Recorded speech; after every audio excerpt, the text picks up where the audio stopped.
Hello and welcome back to another Python 3.7 tutorial. My name's Tom with MasterCode Online. As always, don't forget to like, share, and subscribe to our channel. In today's tutorial, we're going to go ahead and take a look at the Endswith string method. And what the Endswith string method does is it goes and looks for a suffix at the end of a string or given index positions, and it will return true if that suffix exists or substring exists, and if it doesn't exist, it will return false. So let's go ahead and take a look at how all this works so you guys understand the Endswith string method. We're going to go ahead and create a string, MasterCode Online, and it's going to be represented by A. A is equal to MasterCode Online, like that. All right. Now we're going to go ahead and use the Endswith string method. So A.Endswith. This, and we're going to go ahead and put line in there and close out the parentheses. So basically we're saying, hey, does the last four characters, because it will go back as far as the length of the suffix or substring is, does the last four characters line? In this case, it should return true, and it does. All right, so it's checking to see if it's true. If these suffix or substring is the ending of this string. All right, let's go ahead and take a look at another example. This example, we're going to go ahead and provide the starting position index. So I'll write this out and then I'll explain to you how it all works. All right, so we're going to go ahead and use the same string. So I'll just push up, get that string back up there so you guys know what I'm working with. And we're going to say A ends with,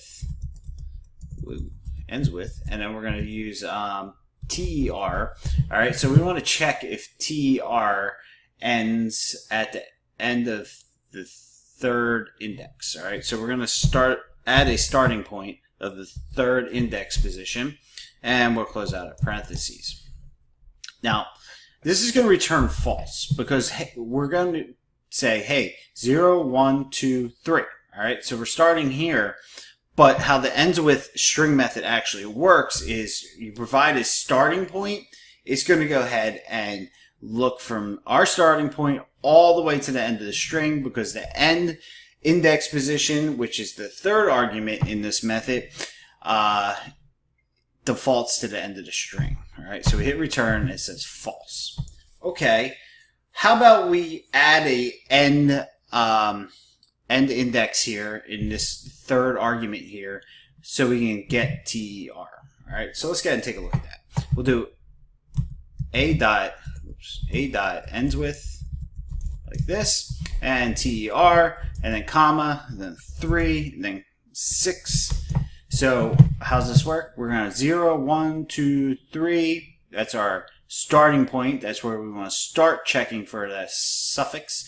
And then we're going to do 4, 5, and 6. Remember, 6 ends at a certain index, but we always have to roll one back. All right, so we hit return, we get true. So there you go. In the fourth example, which I haven't mentioned yet, is the suffix can be either a string or a tuple of strings.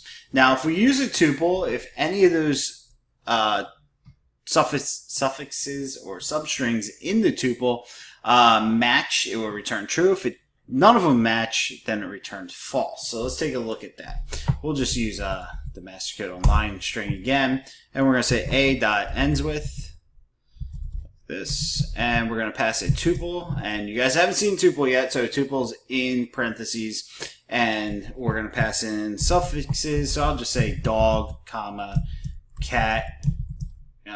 Close that out as well, and then we'll say line. All right, because we're not going to give a starting point or an ending point, and we're going to close out our parentheses and for our tuple, and then parentheses for our string method. Hit return, and we get true. And the reason we get true is dog didn't exist. There's no dog in MasterCode Online. There's no cat in MasterCode Online, or the ending point portion of it doesn't match dog, cat, but it does match line, so it returns true. Let's take a look at one more example. I'm going to take out line, and I'm going to put lion like that, hit return, and you get false. All right, so there's the Python Endswith string method. If you have any questions, head over to mastercode.online. Ask your question over there, and we'll be more than happy to help you. Otherwise, we'll see you in the next tutorial.